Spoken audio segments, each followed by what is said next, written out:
bueno, estamos con un tema candente, son las clases en el AMBA. Vos sabés que hoy es el último día de presencialidad, al menos hasta el 30 de abril.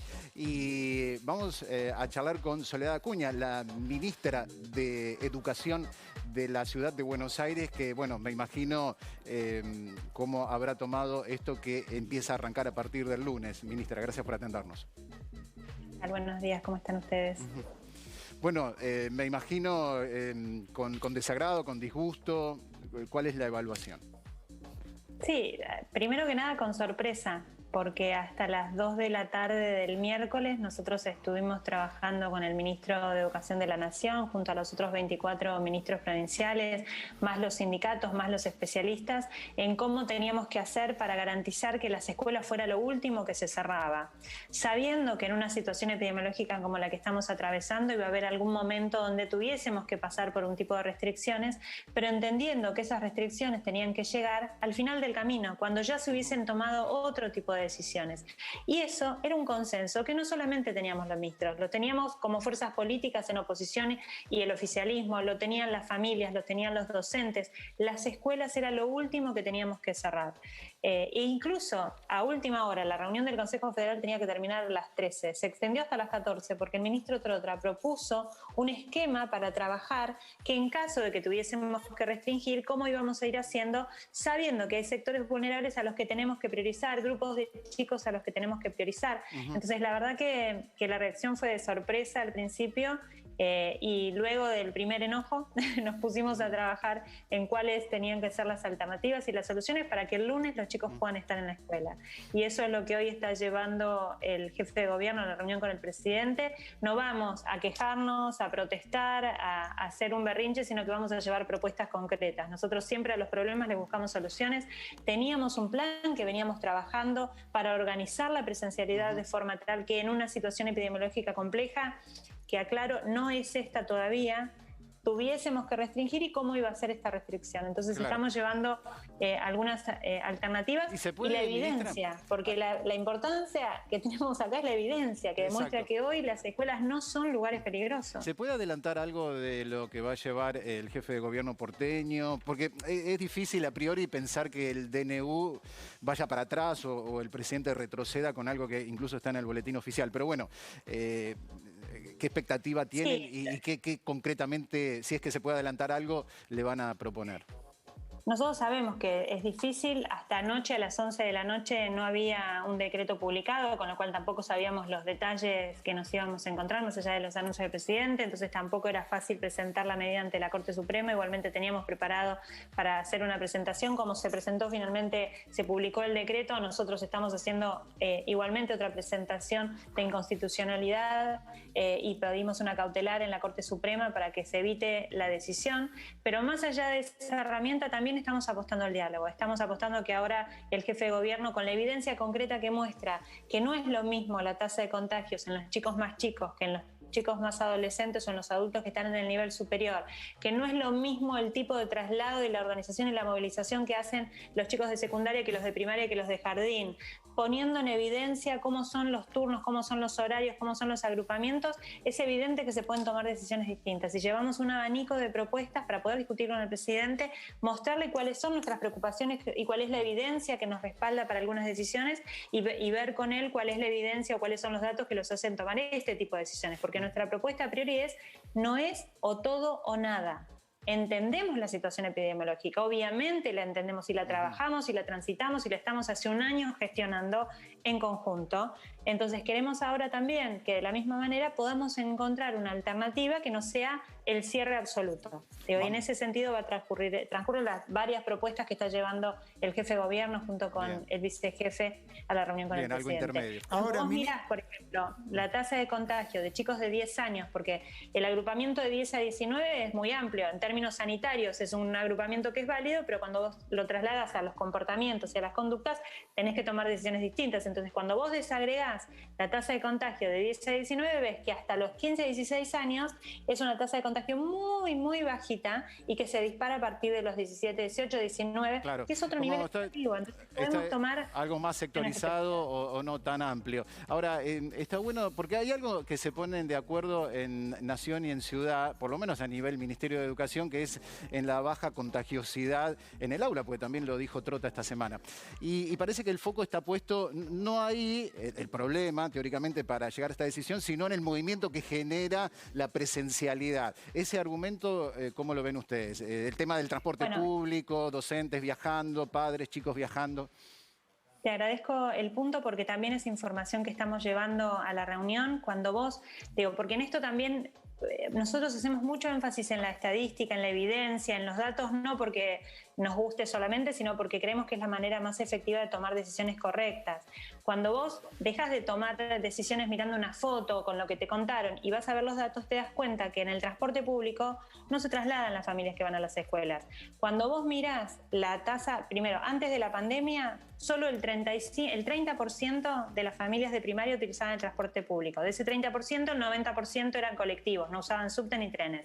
Cuando vas a las familias de secundaria, los chicos de secundaria, encontrás que el 40% utilizaban el transporte público, de vuelta concentrado en más de un 90% en el colectivo y no en el resto de las modalidades. Ahora, cuando vos mirás a partir del 17 de febrero que empezó la presencialidad o el 8 de febrero que empezó la de los docentes, el boleto estudiantil, y mirás cómo se comporta, porque esa es una manera absolutamente certera de ver si los chicos se trasladan y cómo se trasladan, bajó en un 70% el uso del transporte escolar. Ministra. Entonces, el transporte del boleto estudiantil. Claro. Entonces, eso demuestra que los chicos no están yendo al transporte público, que hay otras maneras de trasladarse. De hecho, las imágenes que ustedes están mostrando, hay un montón que se trasladan en bicicleta. Sí, sí, sí. En la ciudad aumentó el uso de la bicicleta en los horarios de entrada y de salida en las escuelas, con lo cual la pauta de qué es el uso para ir a la escuela. Las escuelas se asignan por cercanía, con lo cual las familias pueden ir caminando también, o en auto particular. Entonces, ese es otro dato que estamos llevando que da cuenta de que la movilización no es el problema. Hay un punto que me da la impresión de que no se van a poner de acuerdo, más allá de que en este tema hay, en varias cuestiones están de acuerdo, y es en la situación epidemiológica. Usted recién dijo, ministra, que no considera que la situación epidemiológica sea lo suficientemente grave como para tomar esta determinación. De acuerdo al gobierno de la ciudad y a la estadística y a la valoración que hacen, ¿cuál sería el momento epidemiológico grave o en donde nos tendríamos que empezar a preocupar? Porque da la impresión de que 25.000 casos a nivel país es un número alto. No, claramente es un número alto y es un número que nos preocupa y que nos ocupa. Pero como decimos siempre, las decisiones se tienen que ir tomando de forma gradual y la última tiene que ser la del cerrar las escuelas. Habíamos tomado hace 6 días una decisión de restricciones. Todavía no sabemos el impacto de esas restricciones y ya estamos tomando nuevas. Entonces, lo que nosotros decíamos es, estábamos evaluando y esperando los 10, 12 días que habitualmente se utilizan para medirlas desde hace un año. Es la medida que utilizamos para evaluar el impacto de cada una de las decisiones, para ver si había que ampliar otras restricciones. Y al final del camino está la restricción de la presencialidad, no al principio del camino de las restricciones. Porque si el problema no es adentro de las escuelas, si el problema no es en el traslado, ¿por qué le hacemos pagar a los chicos las consecuencias de un virus que además a ellos no los afecta y de decisiones que no nos animamos a tomar en otros sectores? Porque la verdad que si el problema no está en la escuela, no está en el traslado, obviamente podemos mirar otras actividades donde sí están produciéndose los contagios y en las edades donde se producen los contagios. Entonces, no solamente hay que mirar la cantidad de contagios por día, hay que mirar las edades de los contagiados, hay que mirar la cantidad de camas que tenemos de internación y hay que mirar el impacto de otras políticas que pueden afectar directamente sobre las variables que producen el contagio, y no afectando a la escuela, que estamos viendo que claramente no es el espacio donde se reproduce el virus, porque además en el último mes tuvimos menos del 1% de contagios, de personas contagiadas que asisten a escuelas, que no quiere decir que se contagian en la escuela. Son personas que asisten a las escuelas que están contagiadas, que puede haber pasado ahí o no. Seguro. Eso es difícil de medir. Ahora, cuando vos mirás al interior de la burbuja que se suspende porque hubo un caso positivo, ¿cómo es la reproducción del contagio? Es del 0,012%. la reproducción del contagio al interior de las burbujas. Ministra. ¿Por qué? Porque se aíslan, porque esa es la manera de evitar que se siga propagando. Sí, supongamos que en la reunión de hoy no llegan a un acuerdo, que presentan la cautelar. ¿Cabe la posibilidad, por los tiempos, digo, de la justicia, que puedan volver los chicos a las clases presenciales a partir del lunes o a partir de la semana que viene? Bueno, es a lo que vamos a apostar, tanto en el diálogo con el presidente como en la medida cautelar que estamos presentando. Por eso presentamos la cautelar, para que de formas rápidas se tome una decisión que evite la vulneración del derecho a la educación por parte de los chicos y chicas. Y en esto es importante que hablemos, porque si no decimos, bueno, solamente se pasa a virtualidad. No, cuando estamos suspendiendo la presencialidad, medido por el daño, con la evidencia de lo que significó en términos de abandono, en términos de falta de aprendizaje, en términos de daños emocionales, estamos hablando del derecho a la educación.